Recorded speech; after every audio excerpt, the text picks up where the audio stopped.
Semua rasa sakit hatiku terbalaskan. Aku miskinkan mantan suamiku setelah ia tega menduakan aku dengan wanita lain. Endingnya membuat semua orang syok.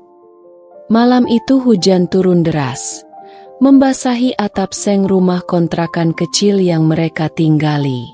Hujan menimbulkan irama yang monoton, tapi bagi Ayla dan Reza, suara itu justru jadi pengiring hangat dalam perjalanan hidup mereka yang baru dimulai.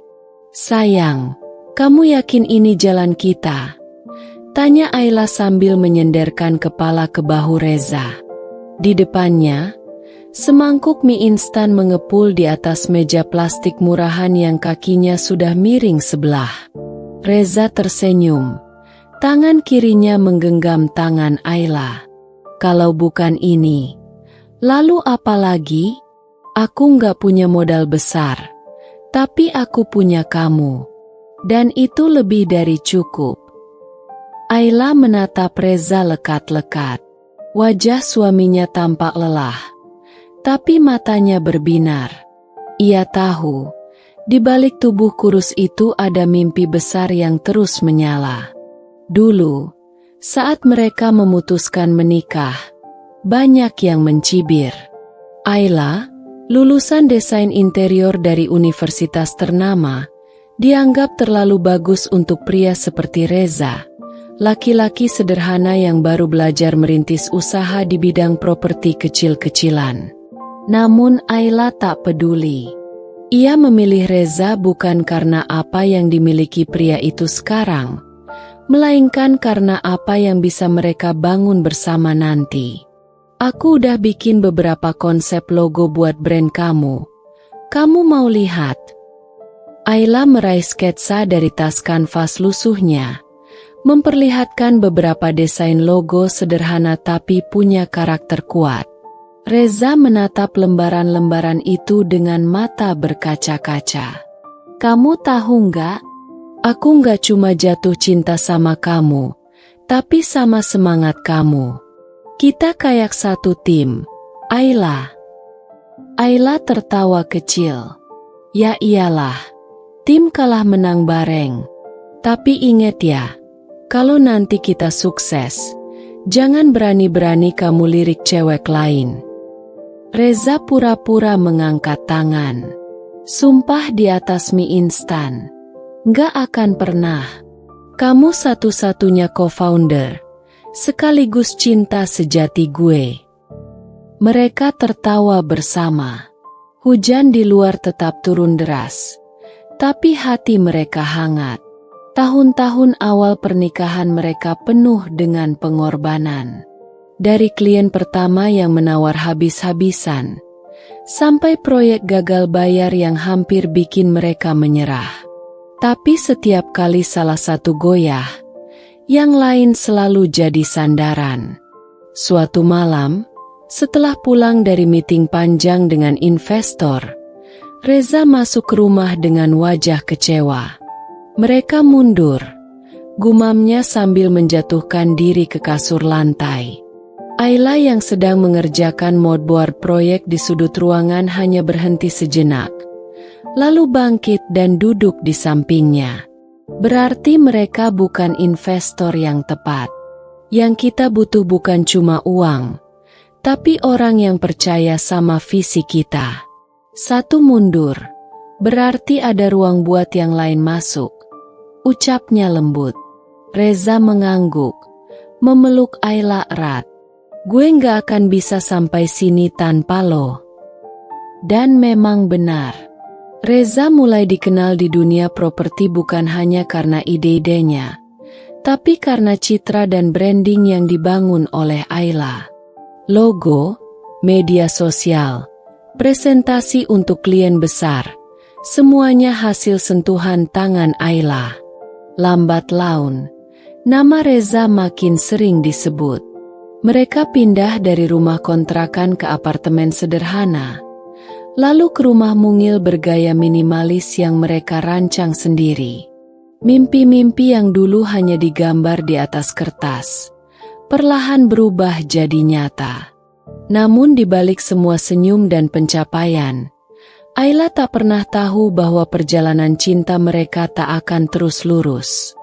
Bahwa di balik keberhasilan, ada bahaya tersembunyi yang kelak akan menguji semua kepercayaan yang telah mereka bangun selama ini. Setahun terakhir, kehidupan mereka tampak sempurna dari luar. Rumah besar dengan taman kecil di depan, mobil baru di garasi, dan nama Reza yang makin sering muncul di media sebagai salah satu pengusaha muda sukses di bidang properti. Tapi Ayla tahu, ada yang berubah. Perubahan itu datang perlahan. Dimulai dari Reza yang mulai sering pulang larut malam. Alasan klasik, meeting dengan klien. Ayla percaya. Ia tahu bagaimana kerasnya dunia bisnis. Tapi yang membuat hatinya mulai terusik adalah tatapan Reza yang tak lagi sama. Dulu, setiap kali Reza pulang, rumah mereka penuh tawa. Kini, bahkan ketika Ayla menyiapkan makanan favoritnya, suaminya hanya menyantapnya dengan datar, kadang hanya 1 atau 2 suap. Suatu malam, Ayla duduk di ruang tengah, menunggu. Jam sudah menunjukkan pukul 11 malam. Lampu ruang makan dibiarkan menyala. Nasi goreng kesukaan Reza mulai mengering di atas meja. Begitu pintu terbuka, Reza masuk dengan wajah lelah tapi rapi. Terlalu rapi. "Kamu belum tidur?"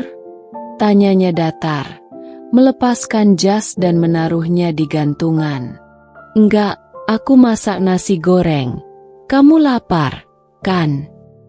Reza melirik ke meja, lalu geleng pelan. "Udah makan di luar. Klien ngajak dinner." "Oh." Ayla menunduk. Ia mencoba tetap tersenyum. "Kamu pulang makin malam akhir-akhir ini." Reza duduk di sofa, membuka ponsel dan mulai membalas chat. Kerjaan makin padat. "Ayla, kamu tahu itu?" Ayla duduk di sampingnya, ragu-ragu sebelum bersuara lagi. "Aku tahu. Cuma, aku ngerasa kamu berubah. Za, kamu jarang cerita, jarang lihat aku. Bahkan kalau aku ngomong, kamu sering gak denger." Reza menghela napas panjang, meletakkan ponsel di meja. "Ayla, please. Aku capek. Bisnis ini udah makin besar. Aku harus jaga semuanya. Kamu pikir gampang?" Ayla terdiam. Hatinya mencubit. Tapi ia menelan semuanya. "Aku nggak maksud nyalahin. Aku cuma kangen kamu yang dulu." Reza berdiri tanpa menatapnya. "Zaman kita makan mie instan udah lewat. Sekarang aku harus fokus jaga posisi. Kalau kamu nggak bisa ngerti itu, aku nggak tahu lagi harus bilang apa." Lalu Reza masuk ke kamar, meninggalkan Ayla sendiri di ruang tengah. Malam itu Ayla menangis dalam diam, bukan karena dimarahi, tapi karena rasa asing yang mulai tumbuh antara mereka. Ia terus mencoba menenangkan hatinya. Mungkin ini cuma fase. Mungkin Reza memang sedang lelah. Mungkin aku terlalu sensitif. Tapi hari-hari berikutnya hanya mempertegas perubahan itu. Reza mulai mengenakan parfum mahal, memperhatikan gaya rambutnya, dan mulai sering menerima telepon sambil menghindar. Ia pun lebih sibuk dengan undangan gala dinner, pertemuan dengan rekan-rekan bisnis baru, dan Ayla mulai merasa seperti bayangan. Ada, tapi tak dianggap. Suatu malam, Ayla membuka lemari pakaian Reza saat hendak mencucikan jas-jasnya. Dari kantong jas biru yang baru 2 kali dipakai, ia menemukan selembar nota kecil dari restoran fine dining mewah, tertulis 2 porsi wine dan main course untuk 2 orang. Tanggalnya sama dengan malam saat Reza bilang meeting dengan klien besar dari luar kota. Jantung Ayla berdegup keras. Ia duduk pelan di ranjang, memandangi nota itu dengan tangan gemetar. Makan malam bisnis, bisiknya lirih. Tapi hati kecilnya mulai berbisik lain malam itu. Udara dingin menyelimuti rumah mereka. Hujan gerimis turun pelan, menyisakan aroma tanah basah yang biasa Ayla sukai. Tapi malam itu, hatinya dingin. Reza baru saja pergi keluar kota untuk urusan bisnis. Lagi-lagi, tanpa penjelasan panjang. Ayla hanya mendapat cium singkat di dahi, tanpa pelukan, tanpa tatapan mata. Hanya sisa parfum baru yang bahkan tidak pernah ia pilihkan. Ayla memutuskan membersihkan lemari pakaian Reza malam itu. Ia menurunkan jas-jas yang tergantung, memeriksa kantong satu persatu sebelum mencucinya seperti biasa. Tapi ketika ia membuka lipatan jas abu-abu yang terakhir, sesuatu jatuh ke lantai. Satu helai kelopak bunga berwarna ungu muda, lembut, segar, dan harum samar seperti lavender, tapi bukan. Ini bukan bunga dari taman kecil yang Ayla rawat di halaman rumah. Ia mengenal semua tanamannya. Dan kelopak ini asing. Ayla mengambil kelopak itu, memegangnya di ujung jari. Hatinya mencelos. Perlahan, ia menatap jas itu lagi. Ada bekas lipatan di kerah, seperti habis disentuh atau dibelai. Jemarinya gemetar saat menyusuri saku dalam, berharap tidak menemukan apa-apa, tapi hatinya justru berharap sebaliknya. Ia ingin tahu, tapi hanya kelopak itu. Satu, kecil, namun cukup untuk mengguncang seluruh dunianya. Keesokan paginya, Ayla memberanikan diri bertanya. Reza baru pulang dengan wajah letih. Matanya sembab, tapi bukan karena kurang tidur. Seperti orang yang terlalu banyak menyembunyikan sesuatu. Aku nemu ini di jas kamu, kata Ayla, meletakkan kelopak itu di atas meja makan saat sarapan. Reza melirik cepat, lalu berpaling. Cuma bunga. Mungkin nyangkut waktu jalan. Bunga apa? Di mana kamu bisa nemu bunga kayak gini? Reza menarik napas panjang. Ayla, kamu tuh akhir-akhir ini terlalu sensitif. Tahu nggak? Hal kecil dibesar-besarin. Ayla menahan diri. Kalau nggak ada apa-apa, kenapa kamu selalu defensif? Karena kamu selalu nuduh. Reza membentak. Aku kerja mati-matian buat masa depan kita. Kamu malah sibuk nyari kesalahan. Ayla terdiam. Dadanya sesak. Bukan karena bentakan Reza, tapi karena semua yang dulu terasa tulus, kini terdengar seperti topeng yang mulai retak. Ia menunduk, memandang kelopak bunga itu. Aku cuma pengen tahu, Za. Aku istrimu. Aku berhak tahu, kamu masih sama aku, atau hatimu udah pergi ke tempat lain. Reza tak menjawab. Ia hanya berdiri, mengambil kunci mobil, dan pergi tanpa sepatah kata. Pintu tertutup dengan suara keras. Dan Ayla berdiri di tengah ruang makan yang hening, menggenggam bunga asing itu erat-erat. Seolah bisa menahannya dari kenyataan bahwa hatinya sedang mulai hancur perlahan. Sejak kelopak bunga itu ditemukan, suasana rumah berubah.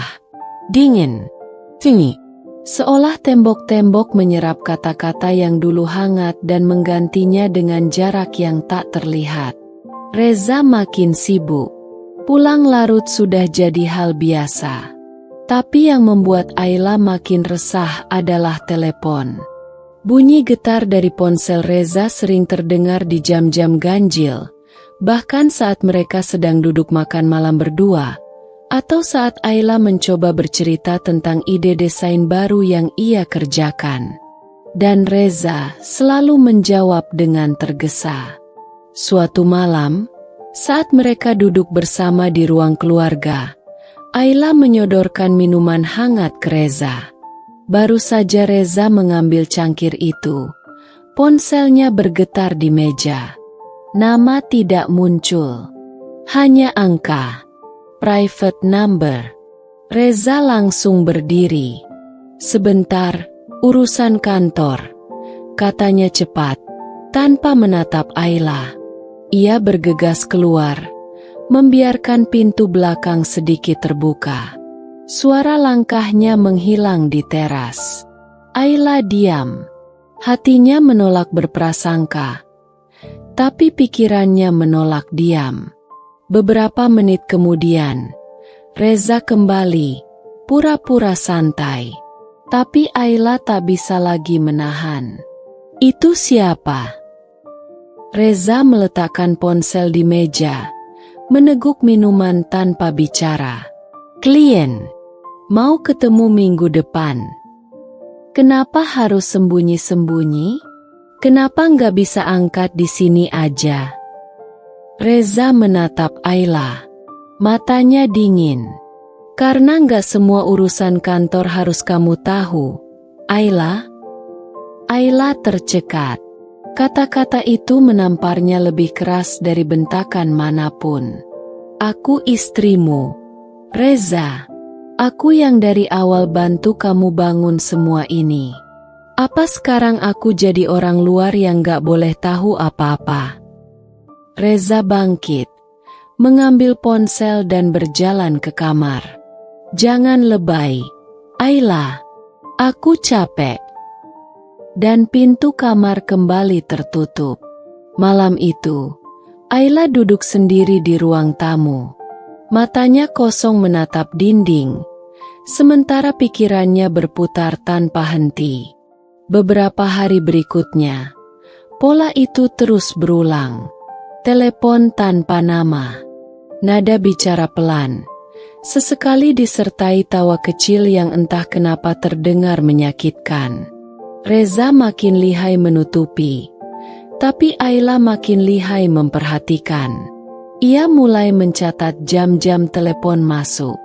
Siapa tahu ada pola. Dan selalu, sekitar pukul 9 malam, atau di sela-sela sore menjelang pulang kantor. Hingga suatu sore, Ayla duduk di balkon kecil lantai atas. Ia sedang menyiram tanaman saat suara Reza terdengar dari lantai bawah. Ponsel di telinganya, wajahnya menoleh ke arah taman. Tak sadar Ayla mengintip. Tenang aja. Iya, nanti aku kabarin lagi. Jangan nelepon jam segini terus ya. Dia ada di rumah. Lalu suara tawa pelan. Bukan tawa garing ke rekan kerja. Bukan tawa formal ke klien. Tawa yang dulu hanya untuk Ayla. Dan malam itu, untuk pertama kalinya, Ayla tidak menangis. Hatinya sudah mulai kebal. Tapi amarah yang pelan-pelan menyala hari itu. Hujan baru saja reda, langit masih kelabu, dan udara terasa lembab. Ayla sedang duduk di studio kecilnya, menyelesaikan konsep interior untuk klien baru. Musik instrumental mengalun pelan, mencoba menenangkan pikirannya yang belakangan ini sulit diam. Ponselnya bergetar. Nama, Vina, sahabat sejak SMA, muncul di layar. Ayla menjawab cepat. Halo, Vin. Ada apa? Di ujung sana, suara Vina terdengar agak ragu, seperti menimbang-nimbang. Ail, kamu di rumah? Iya, kenapa? Hening sejenak. Lalu suara Vina terdengar lebih pelan, tapi jelas. Aku nggak tahu ini seharusnya aku bilang atau enggak, tapi tadi aku lihat Reza. Ayla langsung duduk tegak. Lihat Reza? Di mana? Di Cafe Edena, yang di Senopati. Aku lagi meeting sama klien. Terus lihat dia duduk di sudut meja pojok sama seorang wanita. Mereka kelihatan dekat. Ayla terdiam. Nafasnya tercekat. Mungkin partner kerja, gumamnya cepat. Menolak membiarkan imajinasinya liar. Reza sering ketemu klien. Vin, kamu tahu sendiri. Aku tahu, jawab Vina hati-hati. Makanya awalnya aku juga mikir gitu. Tapi cara mereka ngobrol, cara dia liatin cewek itu, bukan kayak partner kerja. Ayla, itu personal. Ayla menelan ludah. Dadanya sesak. Tapi ia masih mencoba memeluk kenyataan versi dirinya sendiri. Mungkin kamu salah lihat, katanya pelan. Lebih ke dirinya sendiri daripada ke Vina. Vina tidak membalas cepat. Ail, aku tahu kamu sayang banget sama Reza. Tapi kamu juga harus jaga dirimu. Aku cuma gak mau kamu dibutakan sama cinta. Ayla mengangguk meski tak ada yang bisa melihat. Aku ngerti. Makasih ya, Vin. Tapi aku yakin dia gak akan kayak gitu. Setelah menutup telepon, Ayla duduk dalam diam. Pandangannya menembus jendela studio yang basah oleh sisa hujan. Tangannya gemetar di atas meja, menggenggam pensil sketsa yang kini tak berguna. Ia menarik napas panjang. Partner kerja. Mungkin memang begitu. Reza nggak akan sejahat itu. Kita mulai dari nol. Kita tidur di kasur lantai. Makan mie instan. Dia nggak akan ngelupain semua itu. Kan? Tapi jauh di dalam dirinya, suara kecil berbisik. Lalu kenapa bunga itu? Kenapa telepon tanpa nama? Dan kenapa tawa yang kau dengar malam itu bukan untukmu? Ayla menutup matanya, membenamkan wajah ke telapak tangan. Untuk pertama kalinya, ia merasa lelah, bukan karena pekerjaan, tapi karena mencintai seseorang yang perlahan menjauh. Hari Sabtu itu, Reza pamit sejak pagi. Ada site visit keluar kota, mungkin pulang malam. Katanya sambil merapikan jam tangan di pergelangan tangan kiri. Ia bahkan tidak mencium kening Ayla seperti biasa. Bahkan senyum pun tidak ada. Hanya tatapan kosong dan suara yang hambar. Ayla hanya mengangguk. Pura-pura sibuk di depan cermin rias. Hati-hati, ucapnya datar. Begitu suara mobil Reza menghilang di tikungan, Ayla bergerak cepat. Ia sudah menyiapkan ini selama beberapa hari. Salah satu pegawai kantor Reza, yang diam-diam masih setia padanya, memberi informasi bahwa akhir-akhir ini Reza sering terlihat di sebuah restoran rooftop di pusat kota. Tidak ada klien, tidak ada rapat proyek, hanya perempuan muda bergaun putih yang selalu datang lebih dulu. Dengan jaket hitam panjang, kacamata hitam, dan topi sederhana, Ayla menyetir sendiri, menyusuri rute yang diberikan. Jantungnya berdetak seperti genderang perang, bukan karena takut, tapi karena ingin tahu dan siap untuk luka yang mungkin akan datang. Dari parkiran gedung, Ayla naik rooftop lewat tangga darurat, mengintip dari balik pilar yang cukup jauh dari area makan utama. Dan di sanalah ia melihatnya. Reza duduk di meja pojok, menghadap seorang wanita muda dengan rambut panjang yang dibiarkan terurai, mengenakan gaun putih lembut. Reza tertawa, tawa yang sama seperti dulu, saat ia dan Ayla masih saling mencintai. Dan yang membuat dada Ayla terasa kosong adalah ketika wanita itu berdiri dan Reza ikut berdiri. Lalu menggenggam tangannya. Bukan sekadar sentuhan. Itu genggaman yang penuh makna. Yang dulu hanya milik Ayla. Mereka berjalan ke balkon kecil. Masih bergandengan.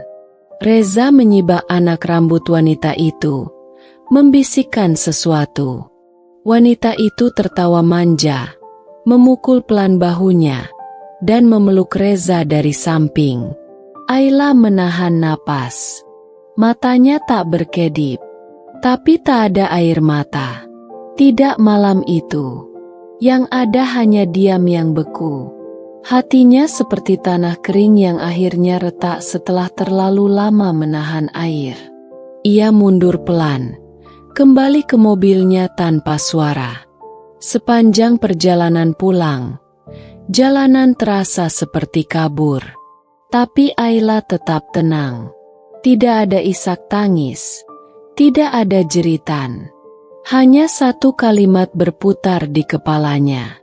Kalau dia bisa melupakan semua yang kita bangun bersama, aku akan pastikan dia menyesal. Begitu tiba di rumah, Ayla membuka laci meja kerja kecil di kamarnya. Ia mengeluarkan map berisi semua catatan bisnis mereka, izin usaha, rekening bersama, sertifikat tanah yang dulu mereka beli bareng, dokumen yang semua atas nama Reza, tapi isi dan idenya dari dirinya. Tangannya tak gemetar saat membalik lembar demi lembar. Hari itu, Ayla tidak menangis. Hari itu, Ayla mulai menyusun rencana. Beberapa hari setelah menyaksikan sendiri pengkhianatan Reza, Ayla kembali menjalani hari-harinya seperti biasa. Ia masih menyiapkan sarapan, masih menanyakan kabar Reza, meski tanpa harapan akan jawaban jujur. Tapi di balik tatapan lembut dan senyum tipisnya, ada badai yang sedang ia pelihara. Ayla mulai menyelidiki. Ia menghubungi Akbar, mantan rekan kuliah Reza yang dulu sempat menjadi konsultan pajak freelance untuk bisnis mereka saat awal merintis. Hubungan mereka tidak begitu dekat, tapi cukup akrab untuk Ayla memberanikan diri bertanya. Baru-baru ini Reza bikin rekening bisnis baru nggak, Mas? Tanya Ayla suatu sore lewat telepon.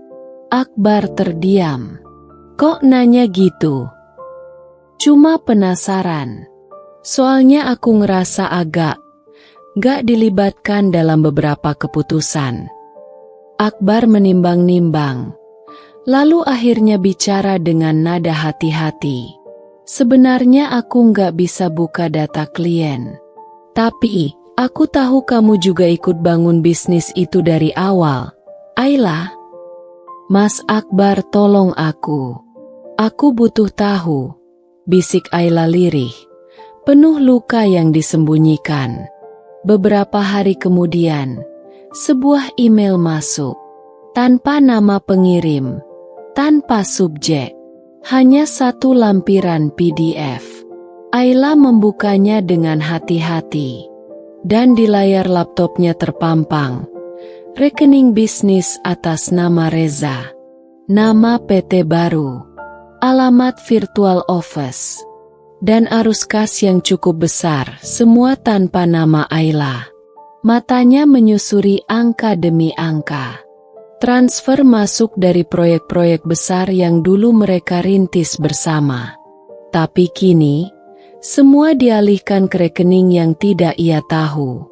Jadi bukan cuma hati yang dia sembunyikan, tapi juga uangku. Perjuanganku. Ayla menyandarkan tubuh ke kursi. Pandangannya kosong. Tapi bibirnya perlahan membentuk senyum kecil. Senyum tipis yang tidak lagi lembut. Ia menyalakan printer. Mencetak semua bukti. Lalu menyimpannya dalam map hitam yang ia sembunyikan di antara tumpukan majalah desain lama, tempat yang bahkan Reza tak pernah sentuh. Malamnya, saat makan malam, Reza duduk sambil memainkan ponsel, hampir tak menyentuh makanan. Ayla menyendok sup ayam dan menuangkannya ke mangkuk Reza. "Kamu kelihatan capek, Za. Banyak kerjaan ya akhir-akhir ini?" Reza mengangguk tanpa menoleh. "Iya, urusan cabang baru." Ayla mengangguk pelan. "Cabang bisnis yang gak kamu cerita ke aku?" Reza menoleh cepat. "Maksud kamu?" Ayla tersenyum lembut, seperti tidak berkata apa-apa barusan. "Enggak, cuma nanya. Makan yuk, keburu dingin." Reza masih menatapnya beberapa detik. Curiga, tapi Ayla terlalu tenang, terlalu halus. Ia tidak tahu istrinya sedang menyulam pisau dari senyumannya sendiri. Dan malam itu, Ayla tidur lebih nyenyak dari sebelumnya. Bukan karena hatinya damai, tapi karena ia tahu, satu demi satu kebusukan Reza akan ia bongkar. Dengan caranya, sudah 2 minggu berlalu sejak Ayla mengetahui rekening rahasia itu. Selama itu pula ia tetap menjadi istri yang baik di mata dunia, menyiapkan sarapan, menyambut Reza dengan senyum tenang, bahkan masih menyelipkan ucapan, "Hati-hati di jalan." Tapi dalam pikirannya, ia menyusun langkah, satu persatu. Lalu pada suatu malam, saat hujan kembali turun membasahi kota, Reza pulang lebih cepat dari biasanya. Tidak membawa tas kerja, tidak membawa senyum, hanya membawa sebuah amplop putih. Ayla sedang membaca buku di ruang tamu ketika Reza datang. Lelaki itu berdiri di hadapannya, meletakkan amplop di meja, dan duduk dengan raut wajah datar. "Aku mau kita selesai." Ayla menoleh pelan. "Apa maksudmu?" Reza mendorong amplop itu ke arahnya. "Itu surat cerai. Aku udah tanda tangani. Kamu tinggal baca dan balas." Ayla tidak menyentuhnya, hanya menatap Reza dengan mata yang kosong, tenang, nyaris dingin. "Kenapa?" tanyanya pelan. "Ada yang bisa kamu jelaskan?" Reza menghela napas. "Gak ada alasan spesifik. Kita udah beda. Udah gak cocok." Ayla tersenyum kecil. "Setelah semua ini, kamu cuma bilang gak cocok." Reza menatap ke arah lain. "Aku capek, Ayl. Aku pengen jalan sendiri. Kamu juga akan lebih baik tanpa aku." Ayla tak menjawab. Ia meraih amplop itu dengan tangan ringan, membuka dan membaca sekilas. Surat cerai dengan kalimat formal dan datar, seolah mereka adalah 2 rekan kerja yang memutuskan kontrak. "Baik," ucap Ayla akhirnya, meletakkan surat itu kembali ke meja. "Kalau itu yang kamu mau, kita bisa bicarakan." Reza menoleh, sedikit heran.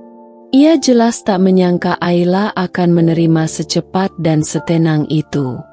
"Gitu aja?" tanyanya ragu. Ayla berdiri, merapikan sweaternya. "Kamu sudah membuat keputusan. Aku cuma menghargai keputusanmu." Ia berjalan menuju dapur. Reza masih diam di ruang tamu, bingung. Ayla membuka kulkas, mengambil botol air, lalu berkata tanpa menoleh, "Tapi jangan pikir kamu bisa keluar dari semua ini tanpa bekas. Karena hidup kita gak dimulai dari kosong." Reza menatap punggung Ayla. Ada sesuatu dalam nada suaranya yang membuat malam itu terasa lebih dingin dari biasanya. Dan di balik senyum tipis Ayla yang masih ia lihat saat ia keluar rumah, tersembunyi satu hal. Ia tidak akan menangis. Ia akan membalas. Dengan cara yang paling tenang dan paling dalam, beberapa hari setelah Reza menyerahkan surat cerai, Ayla hidup seperti biasa, atau setidaknya seperti yang Reza pikir. Padahal, di balik layar, Ayla sudah mulai menghubungi notaris lama mereka, memeriksa dokumen-dokumen yang pernah ia bantu susun sendiri. Dan di sanalah ia melihatnya.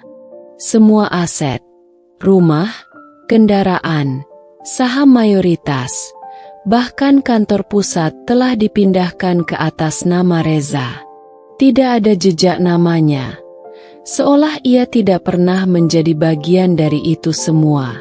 Hari itu, Ayla berdiri di depan rumah mereka. Rumah 2 lantai yang dulu dibangun dari hasil kerja keras bersama. Dulu, saat mereka belum punya cukup uang, mereka memilih desain minimalis agar lebih hemat. Ayla sendiri yang menggambar denah interiornya.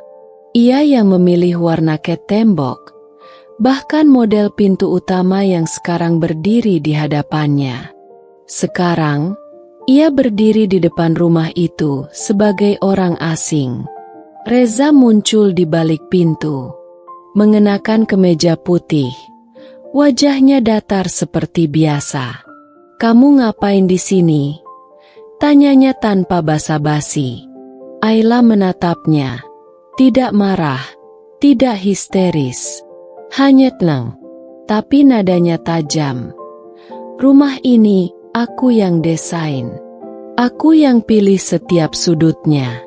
Bahkan taman belakang, bunga melati itu aku yang tanam." Reza bersedekap. Semua udah dibalik nama, notaris dan suratnya jelas. "Aku udah bilang, hidup kita udah selesai." "Tidak, hidup kita yang kamu buang." Ayla melangkah maju. "Tapi jangan pernah pikir kamu bisa menghapus aku dari cerita ini." Reza menghela napas kasar. "Ayla, jangan bikin drama. Aku udah baik. Kasih kamu waktu nginep beberapa hari. Tapi ini rumah gue sekarang. Lo bisa cari tempat lain." "Jadi kamu mau ngusir aku dari rumah yang kita bangun bareng?"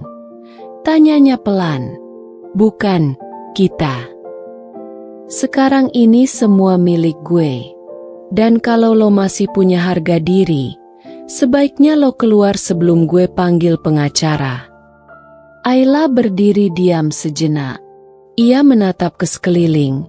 Tembok yang pernah ia lukis dengan tangan sendiri, rak buku yang ia pilih dengan penuh cinta, dapur kecil tempat mereka dulu memasak mie instan sambil tertawa malam-malam. Semua terasa seperti mimpi buruk yang dipaksa bangun terlalu cepat. Akhirnya ia melangkah pergi, tanpa air mata, tanpa kata perpisahan. Tapi di langkah terakhir sebelum keluar gerbang, ia menoleh dan berkata pelan, "Jangan lupa yang kamu rebut hari ini akan jadi alasan kenapa kamu kehilangan segalanya nanti." Apartemen itu kecil, dindingnya tipis, lantainya retak di sudut-sudut, dan suara tetangga bertengkar kadang terdengar sampai malam. Tidak ada dekorasi interior, tidak ada sentuhan desain.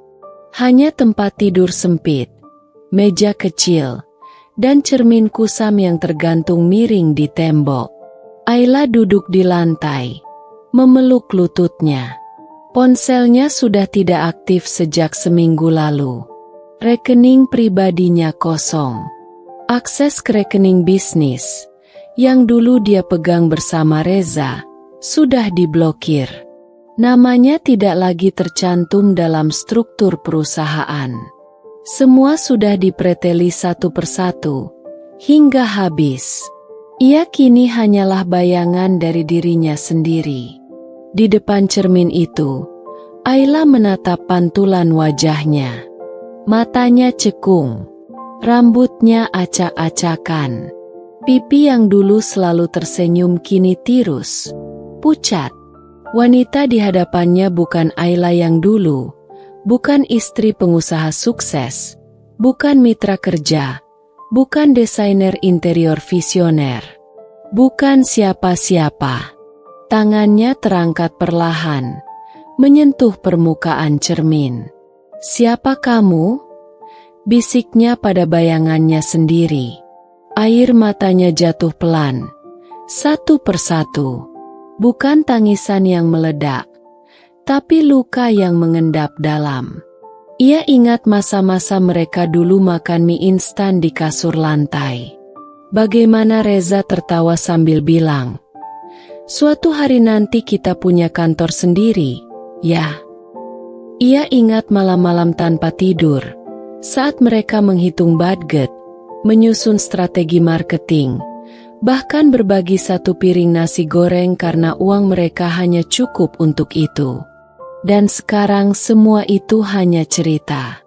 Reza mengambil semuanya dan mengubur kenangan mereka hidup-hidup. Ayla tenggelam dalam sunyi. Sampai ponsel murah yang ia beli dengan sisa uang terakhirnya bergetar. Satu pesan masuk dari nama yang tidak ia kenal. "Masih mau balas dia? Aku punya informasi." Ayla menatap layar dengan napas berat. Tangannya gemetar, tapi matanya tidak lagi berkaca-kaca. Ada sesuatu yang kembali muncul di balik sorotnya. "Nyala." Ia mengetik balasan pelan-pelan. "Kita bicara sekarang." Malam itu, Ayla bertemu orang yang mengirim pesan itu. Seorang pria parubaya bernama Pak Arman, mantan manajer proyek properti Reza yang dipecat secara sepihak setahun lalu. Mereka bertemu di sebuah kedai kopi tua, tersembunyi di gang sempit yang jauh dari keramaian kota. Ayla duduk diam, mendengarkan Pak Arman bercerita tentang bagaimana Reza dulu menggantikannya dengan koneksi orang dalam, dan memanipulasi laporan agar seolah-olah ada kelalaian kerja. Padahal proyek itu berhasil karena kerja keras tim Pak Arman. "Dia bukan cuma licik, Bu Ayla," ucap Pak Arman perlahan. "Dia tahu cara bersih, tapi dia juga percaya diri karena dia pikir nggak ada yang bisa ngelawan dia." Ayla menatap gelas kopinya. "Saya juga dulu pikir dia nggak mungkin berubah sejauh itu." Pak Arman mengeluarkan map. "Ini bukti. Beberapa proyek yang dia alihkan tanpa pajak.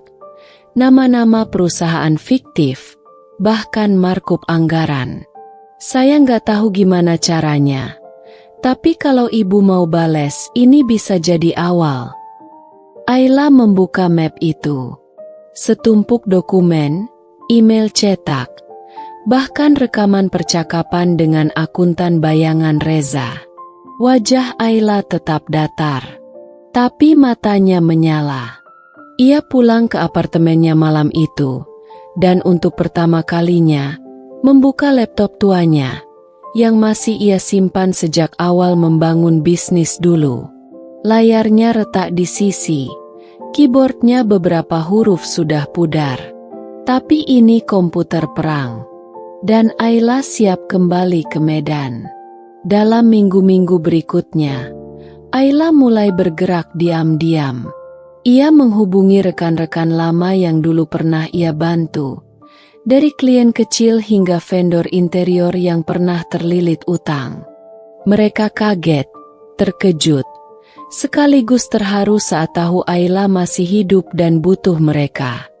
"Gue kira lo udah tinggalin semuanya," kata Lila, mantan klien restoran yang dulu Ayla bantu branding. "Justru karena gue ditinggal semuanya, gue kembali," jawab Ayla sambil tersenyum. Ia membentuk jaringan bayangan. Orang-orang yang tahu siapa Reza sebenarnya, yang tahu kelicikannya, yang dulu diam, tapi kini punya alasan untuk bersuara. Dan malam-malam Ayla kini bukan lagi untuk menangis, tapi untuk menyusun data, strategi, bukti, dan rencana. Ia bahkan menggambar ulang logo lama perusahaan yang dulu ia desain, namun telah diubah Reza tanpa izin. Ia membangun website baru diam-diam, menyusun ulang profil media sosial yang dulu mereka hapus. Dan pelan-pelan, nama Ayla kembali muncul di dunia yang pernah mengusirnya.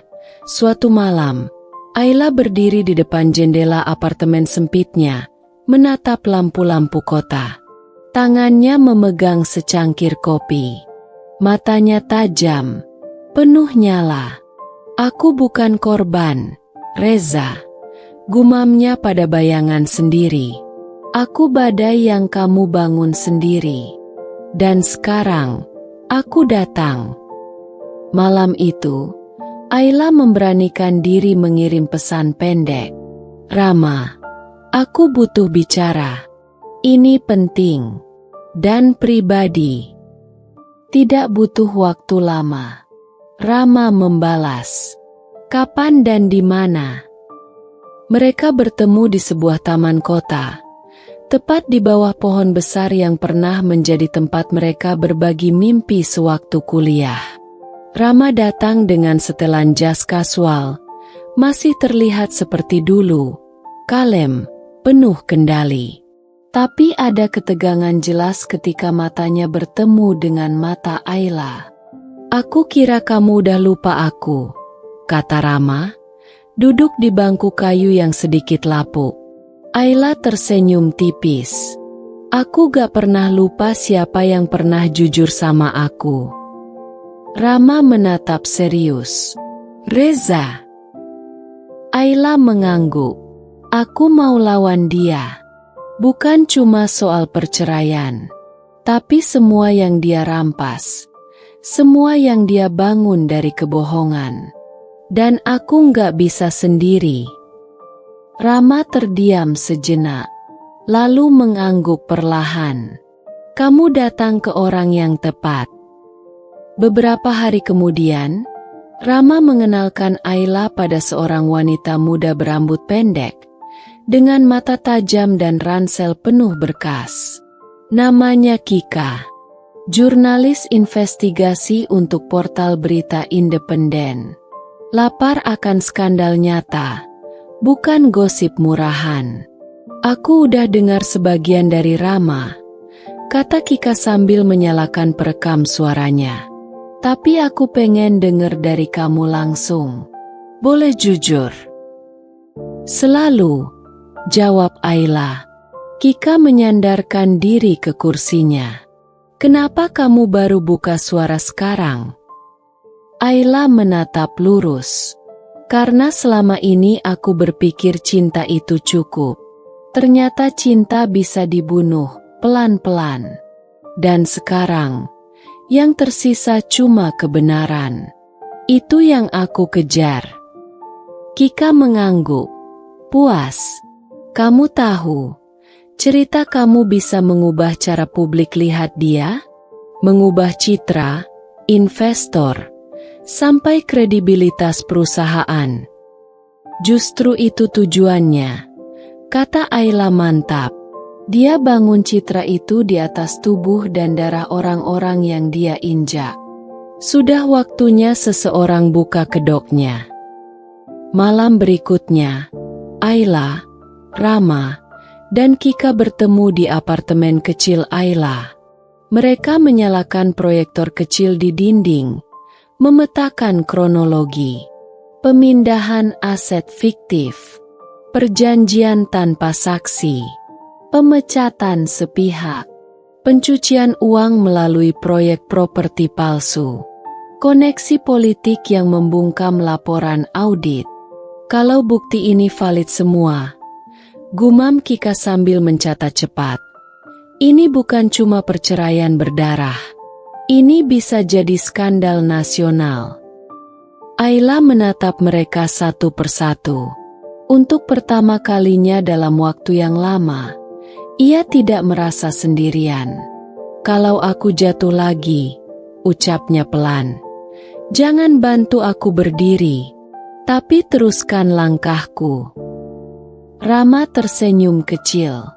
Kamu gak akan jatuh sendirian, Ayla. Kali ini, kamu punya kami.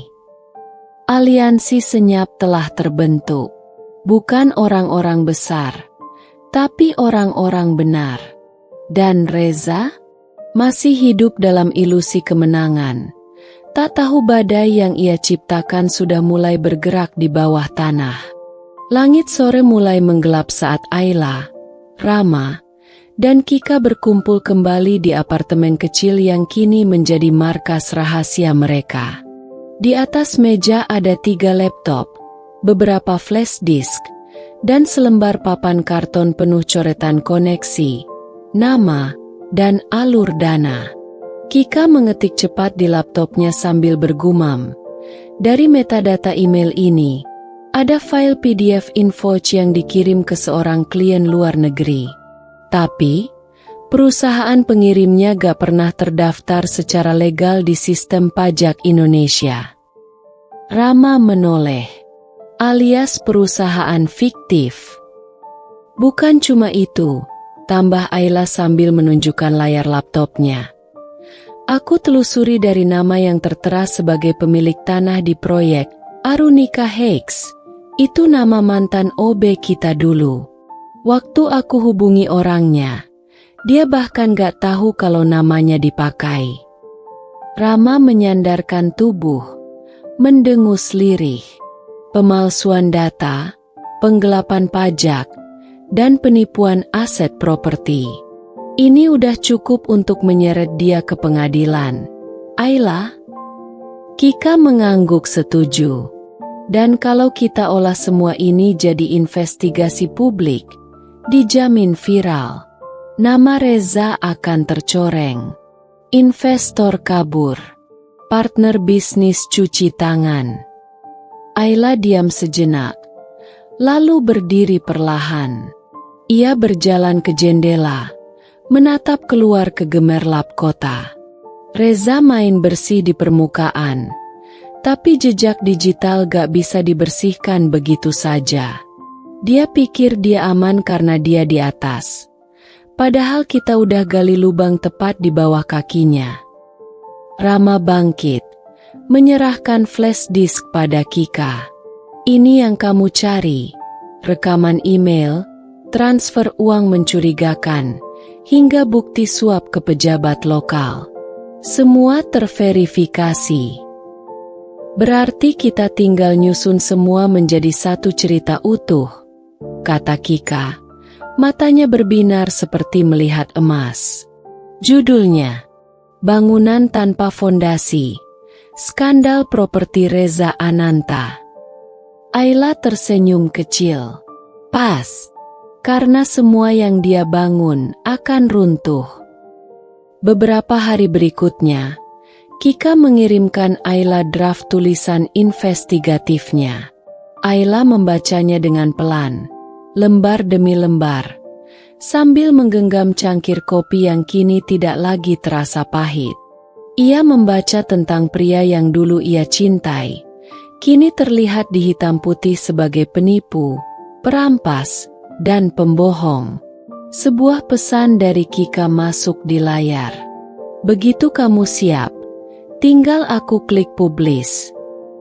Ayla menatap layar itu lama, lalu menjawab, lepaskan. Biar dunia tahu siapa dia. Malam itu, artikel panjang itu muncul di berbagai media sosial. Dibagikan oleh akun-akun aktivis, komunitas properti, bahkan jurnalis senior yang ikut terpancing. Dan hanya butuh beberapa jam sebelum berita itu meledak, komentar netizen bermunculan. Serius Reza Ananta pakai nama orang lain buat jual tanah? Kok bisa dia lolos dari pajak segede itu? Pantas makin kaya, ternyata main kotor. Tagar Reza Ananta skandal jadi trending. Saham perusahaannya anjlok. Partner bisnis mulai menarik diri. Dan untuk pertama kalinya, kerajaan Reza mulai retak. Nama wanita itu, Tari, wanita simpanan Reza. Ayla tahu, karena ia melihat sendiri saat Reza menggandengnya di sebuah restoran hotel saat ia mengikuti diam-diam. Dan lewat penyelidikan Kika, mereka menemukan identitas Tari, seorang penari malam di klub eksklusif bernama Mira Noire, tempat elit melarikan diri dari moral. Kalau aku bisa dekat dengannya, dia mungkin bicara, ucap Ayla malam itu, di markas kecil mereka. Rama langsung menentang. Ayla, tempat seperti itu penuh risiko. Gak ada jaminan kamu bisa masuk, apalagi menyamar. Dan kalau ketahuan. Ayla memotong pelan, tapi tajam. Aku lebih takut kehilangan diriku sendiri daripada kehilangan nyawa. Minggu berikutnya, Ayla mengubah penampilannya total. Rambutnya yang dulu panjang dan anggun, kini dipotong sebahu. Ia belajar gerakan dasar tari dari video dan berlatih setiap malam. Kika memalsukan identitas dengan nama Luna, lengkap dengan KTP dan riwayat kerja fiktif. Dengan koneksi dari klien lama Kika, Ayla berhasil masuk sebagai dancer pendatang baru di Mira Noire. Klub itu bukan sembarang tempat. Lampunya remang, musiknya lembut tapi menyihir, dan pengunjungnya terdiri dari orang-orang dengan jas mahal dan senyum penuh tipu daya. Di malam pertamanya tampil, Ayla berdebar sepanjang waktu. Tapi matanya tetap mencari satu sosok, dan akhirnya ia melihatnya. Tari, muda, cantik, tubuh ramping dan lentur. Senyumnya manis namun menyimpan lelah. Ia duduk di ruang belakang, mengenakan mantel satin merah, dikelilingi teman-teman sesama penari yang tertawa keras tapi matanya kosong. Ayla mendekat pelan, menyamar sebagai orang baru yang canggung. "Hai," sapa Ayla dengan suara lembut. "Aku Luna. Baru mulai malam ini." Tari tersenyum tipis. "Selamat datang di tempat penuh mimpi dan mimpi buruk." Hari demi hari, mereka mulai dekat. Ayla tidak terburu-buru. Ia mendengarkan, menemani, menjadi bahu yang bisa disandari. Suatu malam, saat mereka duduk di ruang ganti, Tari menatap Ayla sambil merokok pelan. "Kamu tahu gak?" katanya. "Kadang aku ngerasa kayak boneka. Dia kasih apartemen, tas mahal, tapi aku cuma pelarian buat dia dari rumahnya yang udah hancur." Ayla menahan napas, lalu pura-pura bertanya polos, "Dia siapa?" Tari tertawa pendek. "Orang yang pikir dia dewa bisnis. Reza Ananta." "Dek." Ayla hanya tersenyum kecil. "Kayaknya dia sering disebut-sebut sama tamu ya." Tari menatap langit-langit. "Dia gak cuma mainin aku. Aku tahu dia nyogok orang buat tutup proyek ilegalnya.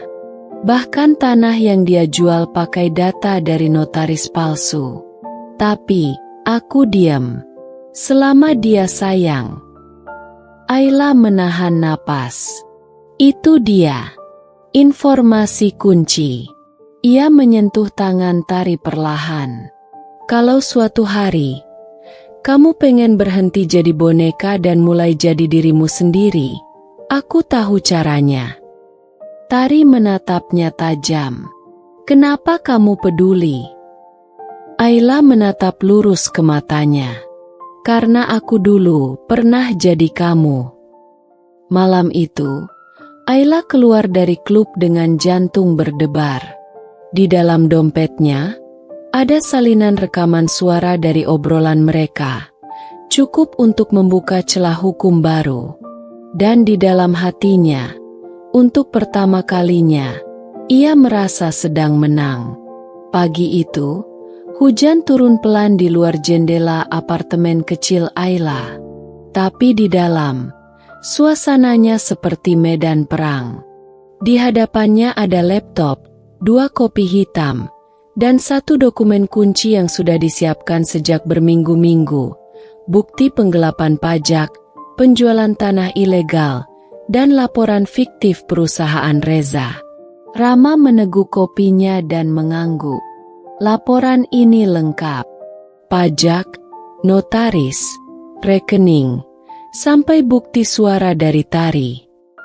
Lembaga pajak gak akan bisa tutup mata, sahut Kika. Begitu ini masuk, wartawan akan mencium bau amis dari jauh. Dan kalau sampai bocor, ini jadi headline. Ayla mengklik tombol kirim ke alamat email resmi Direktorat Jenderal Pajak. Diikuti 1 salinan ke Komisi Pemberantasan Korupsi. Dan 1 lagi, ke akun anonim media sosial yang Kika pegang, yang punya ribuan pengikut aktivis digital. Sudah, ucap Ayla tenang. Peluru sudah ditembakkan. Sekarang kita tunggu mereka berdarah. 3 hari kemudian, boom, portal berita mulai menaikkan isu. Skandal Reza Ananta, pengusaha properti terkemuka diduga lakukan penggelapan pajak ratusan miliar. Akun gosip ikut menggonggong. Mantan OB jadi pemilik tanah? Sumpah plot twistnya sinetron banget. Karma itu nyata. Bung Reza. Salam dari rakyat jelata. Investor yang dulu mencium harum citra Reza, kini mencium bau bangkai. Saham perusahaannya anjlok 17% dalam 2 hari. 2 klien utama menarik kontrak. Dan yang paling membuat Reza kalang kabut, diperiksa sebagai saksi oleh lembaga pajak. Di kantor mewahnya yang dingin, Reza membanting ponselnya ke meja.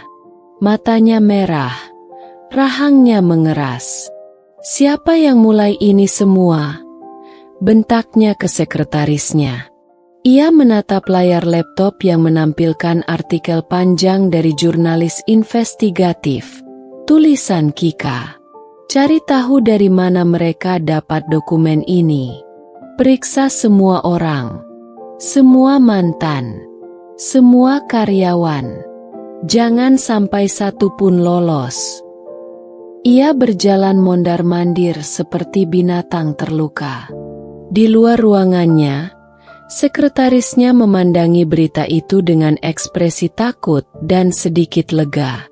Di tempat berbeda, Ayla duduk bersama Kika dan Rama di kafe kecil. Mereka menonton berita di TV gantung. Reza Ananta dipanggil Direktorat Jenderal Pajak untuk klarifikasi harta yang tidak dilaporkan. Sementara itu, firma hukum dari Singapura menarik dukungan mereka atas perusahaan tersebut. Ayla menghirup kopinya pelan. Dulu aku dibuang tanpa alasan. Sekarang dia diburu dengan alasan yang sangat jelas. Rama menatapnya. Kamu tahu dia akan cari siapa dalangnya, kan? Ayla tersenyum tipis. Biar dia cari. Karena ketika dia sadar, dia akan lihat aku di cermin. Tari, di sisi lain, mulai menjauh dari Reza. Ia memutuskan tidak datang saat dipanggil. Bahkan nomor teleponnya tak bisa dihubungi. Dan di Miranoire, semua orang mulai berbisik, bukan tentang Tari yang jadi simpanan, tapi tentang keberanian Ayla, yang sekarang dikenal sebagai Luna si penari yang membalikkan dunia. Serangan balik telah dimulai. Dan Reza baru sadar bahwa ia bukan dikhianati orang asing, tapi oleh wanita yang ia hancurkan sendiri. Malam itu, lampu-lampu kristal menggantung mewah di langit-langit ballroom Hotel Bintang 5. Musik klasik mengalun lembut. Para tamu berdasi dan bergaun malam bercakap dengan anggur mahal di tangan. Acara gala itu digelar oleh Asosiasi Pengusaha Properti Internasional. Dulu, Ayla hanya hadir sebagai istri pengusaha muda Reza Ananta. Tapi malam ini, ia datang atas namanya sendiri, atas proyek kolaborasi desain dan properti baru bersama investor asing yang ia temui lewat Rama dan Kika. Dan ketika Ayla melangkah masuk ke ruangan, semua mata beralih padanya. Ia mengenakan gaun hitam bludru dengan belahan tinggi dan punggung terbuka. Rambutnya disanggul rapi, bibirnya merah marun, langkahnya mantap. "Siapa itu?" tanya seorang tamu pria ke temannya. Katanya desainer interior yang baru dapat pendanaan asing. "Cantik banget ya." "Gue kira dia artis." Ayla tak peduli bisik-bisik itu. Matanya hanya mencari satu orang. Dan ia menemukannya. Za. Berdiri dengan setelan abu-abu tua. Wajahnya tegang. Di sebelahnya berdiri seorang eksekutif dari bank investasi yang tampak canggung. Mungkin Reza berusaha menyelamatkan muka di tengah badai. Tapi ekspresinya beku begitu matanya bertemu dengan mata Ayla. Wanita yang dulu ia rendahkan. Yang ia buang tanpa penjelasan. Yang ia pikir tak akan bisa bangkit. Ayla hanya tersenyum tipis. Senyum seorang ratu yang tahu betul bahwa pion lawannya sedang dalam posisi mati. Ia melangkah mendekat, anggun, perlahan, seperti harimau yang sedang memilih waktu menggigit. "Reza." Sapanya dingin, manis. Reza terdiam. Napasnya terhenti. Butuh beberapa detik sebelum ia bisa bicara. "Ayla." Ayla mengulurkan tangan. Ayla Damaris, founder dan direktur Aranya Studio. Ucapnya dengan percaya diri. "Desain kami baru saja dipilih oleh 3 perusahaan asing." "Kabar baik, ya?" Reza menjabat pelan. Tangannya gemetar sedikit. "Selamat," katanya pendek. Ayla mendekat sedikit, membisik pelan hanya untuknya. "Dulu kamu bilang aku bukan siapa-siapa tanpa kamu. Tapi ternyata tanpamu, aku malah jadi lebih banyak hal." Reza menegang. "Kamu yang sebar fitnah itu, ya?" Ayla hanya tertawa pelan. "Aku? Bukankah kamu sendiri yang tinggalkan banyak jejak? Dunia hanya butuh tahu, dan tahu caranya membaca." Saat itu, CEO dari perusahaan internasional yang bekerja sama dengan Ayla datang menghampiri. "Miss Ayla, kami ingin kenalkan Anda pada board kami," ucap pria tua itu ramah. Ayla tersenyum hangat, tapi sempat menoleh sekali lagi ke Reza. "Kamu bilang kita gak cocok, tapi ternyata aku gak cocok hidup kecil di bayanganmu." Dan ia pergi, meninggalkan Reza berdiri diam di tengah kerumunan yang tak lagi menyanjungnya. Malam itu, Reza tak bicara pada siapapun setelah Ayla pergi. Ia hanya duduk sendiri, memandangi gelas sampahnya kosong. Untuk pertama kalinya dalam hidupnya, ia merasa kalah. Bukan karena harta, bukan karena berita, tapi karena wanita yang ia buang, kini berdiri jauh lebih tinggi darinya. Pagi itu, Jakarta belum sepenuhnya terbangun, tapi dunia digital sudah meledak. Judul besar terpampang di halaman depan media nasional dan internasional. Skandal Reza Ananta, korupsi, manipulasi aset, dan jaringan gelap properti tanah air. Ada foto Reza sedang keluar dari gedung pemeriksaan pajak. Wajahnya pucat dan berkeringat. Di bawahnya, potongan kutipan dari hasil investigasi. Terdapat aliran dana mencurigakan ke rekening tak terdaftar, termasuk transaksi pembelian tanah dengan dokumen palsu. Beberapa di antaranya terhubung pada proyek milik Reza Ananta Group. Media sosial lebih brutal. Dulu diundang di seminar motivasi, sekarang ditanya soal rekening fiktif wajah badut. Makan tuh karma, Bang Reza. Istrinya yang lama, Ayla, pantes dapat medali. Lihat sekarang siapa yang kalah. Saham Reza Ananta Group langsung anjlok 32% dalam 2 hari. Bursa Efek sempat menghentikan sementara perdagangan. Investor dari Hong Kong menarik diri. Proyek residensial di Bali dibatalkan. Rapat darurat digelar. Para pemegang saham mendesak Reza mundur dari posisi CEO. Nama kamu terlalu beracun sekarang, ucap salah satu investor lokal dalam rapat. Kalau kamu gak mundur, semua relasi kita putus. Reza duduk membisu. Matanya merah. Dunia yang ia bangun dari atas meja Ayla, dari peluh dan ide-ide wanita yang dulu ia pandang remeh, kini ambruk tepat di atas kepalanya. Sementara itu, Ayla duduk di ruang kerja kecilnya, ditemani secangkir kopi dan laptop terbuka. Di layar, ia membaca artikel tentang Reza dengan ekspresi tenang. Kika masuk sambil membawa donat. Dia trending nomor 1. Dan bukan karena pencapaian, ucap Kika sambil duduk. Kamu puas? Ayla menggeleng pelan. Belum. Karena dia masih merasa dia bisa selamat. Tapi dunia sudah berubah. Sekarang, semua mata melihat.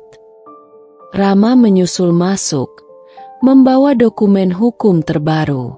Kita punya 2 laporan tambahan dari mantan staf Reza yang bersedia jadi saksi. Dan permintaan wawancara dari The Jakarta Post buat kamu. Ayla tersenyum tipis. Sekarang aku bicara. Sekarang aku yang punya suara. Di salah satu penthouse apartemen mewah yang dulu jadi kebanggaan Reza, ia menatap layar TV yang menampilkan talk show investigatif malam hari. Salah satu segmennya, dari desain ke dendam, perjalanan Ayla Damaris menyingkap aib dunia properti. Ia melempar remote, menghancurkan layar TV-nya. Tapi tak ada yang bisa ia hancurkan lebih dari harga dirinya sendiri yang kini berantakan. Pagi itu, Reza berdiri di depan cermin. Wajahnya tirus, matanya cekung. Bukan karena kurang tidur, tapi karena hidupnya sudah berubah jadi mimpi buruk tanpa jeda.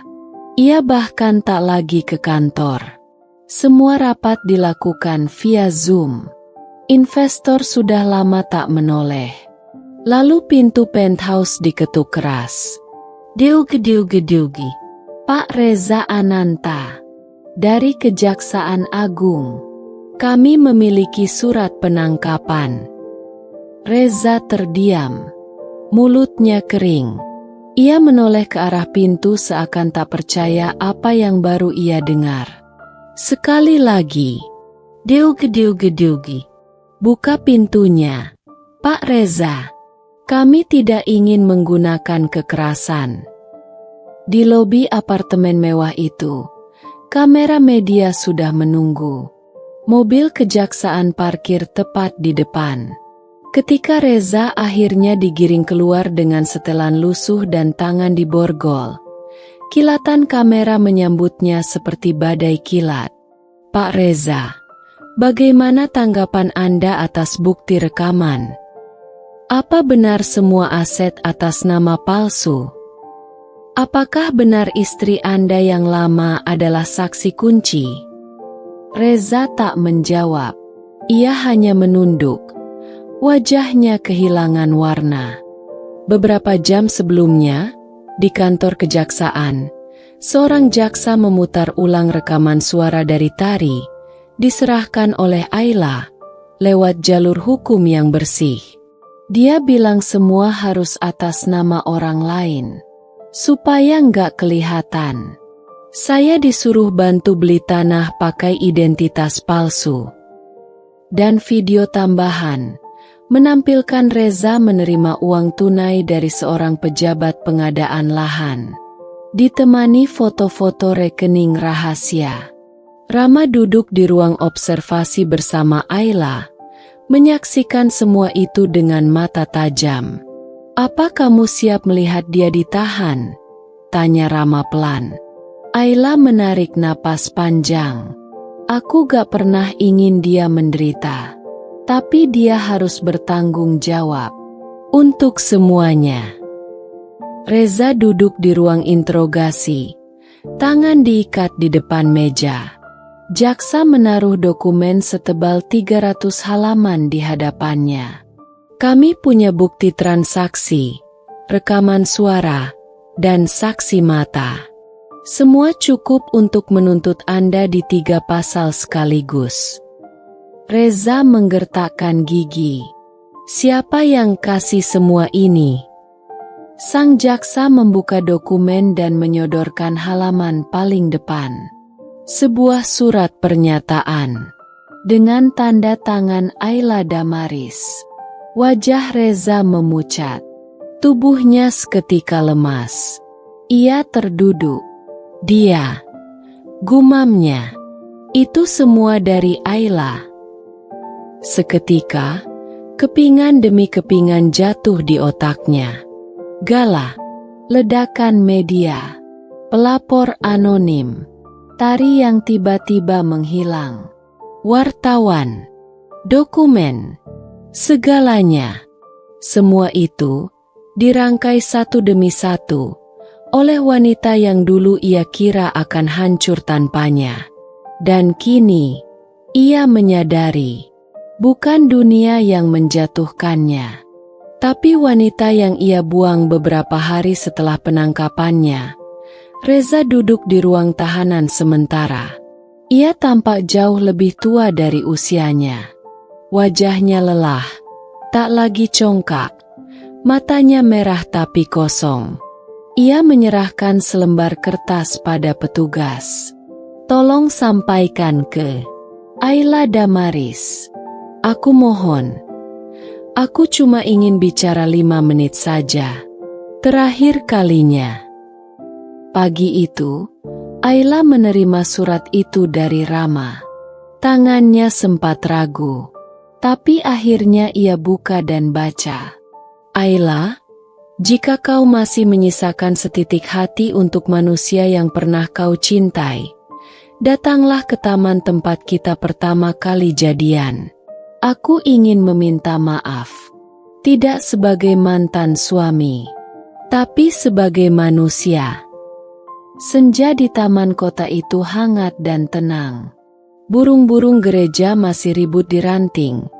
Angin membelai pohon trembesi yang berdiri angkuh di tengah lapangan. Taman itu tak banyak berubah sejak bertahun-tahun lalu. Tempat di mana dulu Reza dan Ayla duduk di bangku kayu, makan cilok, dan bicara soal mimpi-mimpi besar. Kini, Reza duduk sendiri di bangku yang sama. Tangannya gemetar, bajunya sederhana, wajahnya tanpa rias. Tak ada jam tangan mewah, tak ada setelan jas. Hanya seorang pria hancur yang menunggu masa lalunya datang sebagai vonis. Ayla datang. Langkahnya mantap, senyap, seperti bayangan yang tak bisa ditolak. Ia berdiri di hadapan Reza. "Diam." Reza menatapnya, lalu menunduk, dan menangis. Sesegukan. Terseduh. "Ayla, maaf, aku terlalu bodoh. Aku terlalu rakus.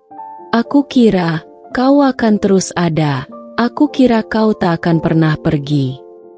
Ayla tak menjawab. Reza mengusap wajahnya. Tangisnya tak tertahan. Aku kehilangan segalanya. Tapi yang paling menyakitkan bukan uang, bukan perusahaan, tapi kehilangan kau, yang selalu percaya padaku, yang aku hancurkan dengan tanganku sendiri. Akhirnya Ayla bicara, tenang, tanpa amarah, tapi penuh luka yang sudah kering. Kau membunuhku tanpa senjata, Reza. Perlahan, diam-diam, sampai aku tak punya apa-apa.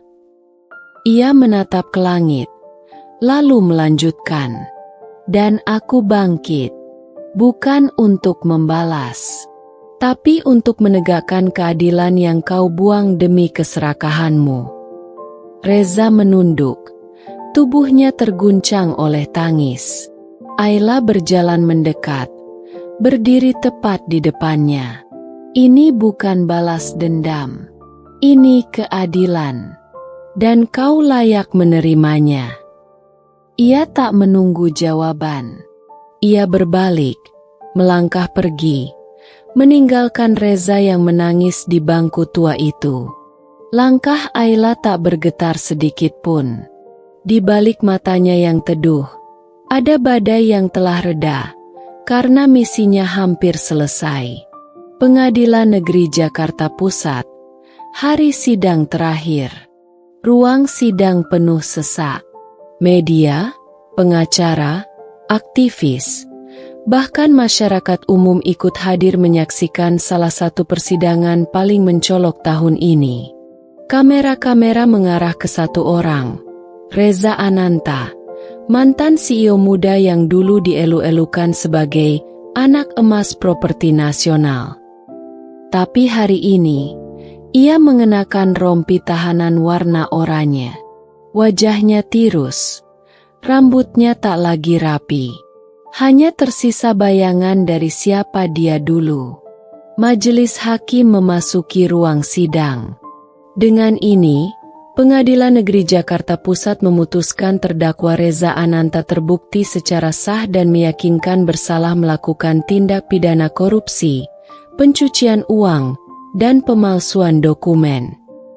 Menjatuhkan pidana penjara selama 15 tahun, dan denda sebesar 120 miliar rupiah, serta menyita seluruh aset yang diperoleh dari hasil kejahatan untuk dikembalikan kepada pihak korban, Ayla Damaris. Perusahaan Reza Ananta Group dinyatakan pilot dan akan dibubarkan serta dibekukan operasionalnya secara permanen. Tok, palu diketukkan. Reza menunduk, matanya menitikkan air mata. Tapi kali ini, tidak ada Ayla yang akan menyeka air mata itu. Tidak ada tangan lembut yang memeluknya. Yang ada hanya dinginnya keadilan, dan jeruji besi yang menunggunya.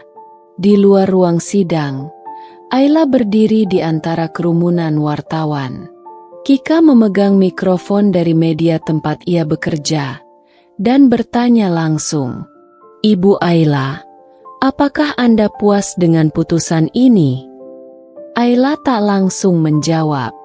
Ia menatap ke kejauhan sejenak. Lalu berkata, tenang dan jelas, kepuasan bukan kata yang tepat, tapi keadilan akhirnya menyentuh tanah.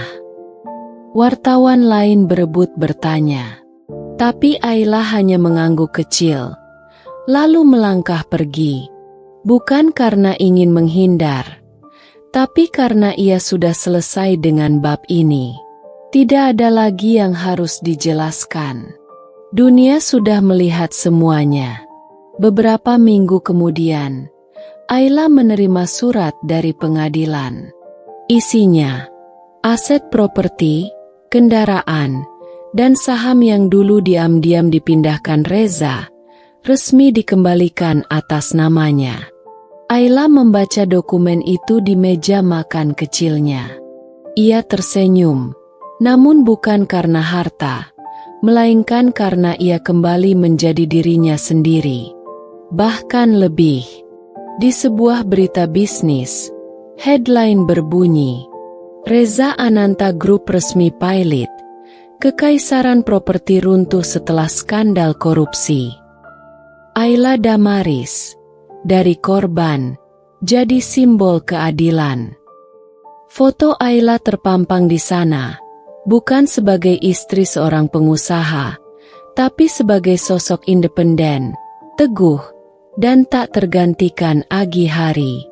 Rumah baru, halaman kecil yang masih basah oleh embun.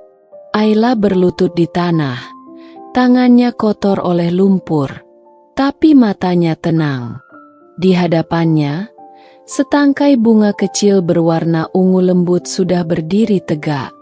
Kelopaknya mirip sekali dengan yang dulu, yang pernah ia temukan di saku jas Reza, dan memicu awal dari segala kehancuran. Tapi kali ini, bunga itu bukan rahasia, bukan simbol pengkhianatan, melainkan lambang kehidupan baru. Flashback singkat. Malam ketika ia pertama kali mencium aroma kelapa itu, jantungnya berdebar tidak karuan. Ia tahu, tanpa perlu bukti lain, bahwa sesuatu dalam pernikahannya telah mati. Kini, aroma itu kembali hadir. Tapi tak ada rasa takut. Tak ada curiga, hanya damai, seperti musim semi yang datang setelah badai panjang. Ayla menyiram bunga itu perlahan. Rambutnya terurai, wajahnya bersih dari riasan, tapi justru tampak paling cantik. Rama muncul dari pintu rumah, membawa 2 cangkir teh. "Kamu yakin mau tanam bunga yang dulu?" tanyanya sambil tersenyum. Ayla menerima teh itu, duduk di anak tangga depan rumah. "Dulu bunga ini jadi pertanda akhir dari aku yang lama," jawab Ayla. "Sekarang dia jadi pertanda awal dari aku yang baru." Mereka diam sejenak, memandangi taman kecil itu. Angin berembus lembut, burung-burung mulai datang, hinggap di pagar kayu. "Kamu nggak takut bunga ini ngingetin kamu tentang Reza?" tanya Rama pelan. Ayla menoleh padanya, lalu tersenyum. Senyum yang bukan untuk membuktikan apapun, hanya untuk menunjukkan bahwa ia telah sembuh. "Bunga ini bukan tentang dia, tapi tentang aku.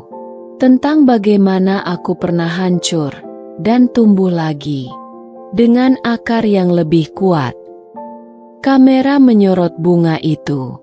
Perlahan, 1 kelopak jatuh tertiup angin. Tapi Ayla tidak panik. Ia hanya tersenyum.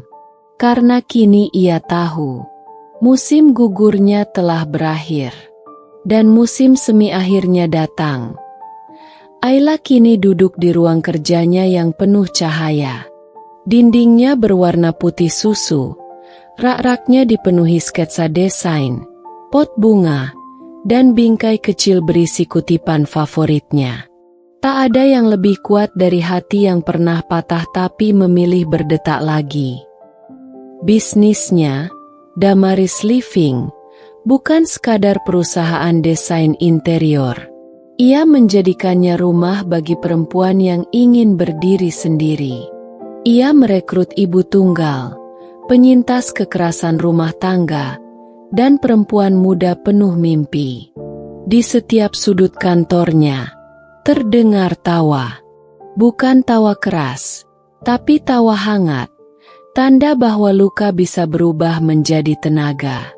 Dalam sebuah talk show di TV nasional, Ayla duduk dengan tenang ketika ditanya, "Apa yang mendorong Anda bertahan saat semua terasa hilang?" Ayla tersenyum lembut. Wajahnya tak lagi menyimpan amarah, hanya cahaya. "Karena saya tidak ingin kebencian membentuk saya. Saya ingin cerdas, bukan dendam. Saya ingin kuat, bukan keras." Ia melanjutkan, matanya menatap ke arah kamera.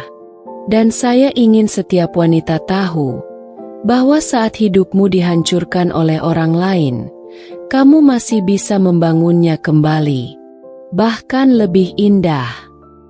Ayla tak lagi mengejar validasi. Ia tak lagi ingin membuktikan dirinya kepada dunia atau kepada siapapun, karena ia sudah tahu siapa dirinya. Seorang perempuan yang pernah jatuh, hancur, dan ditinggalkan.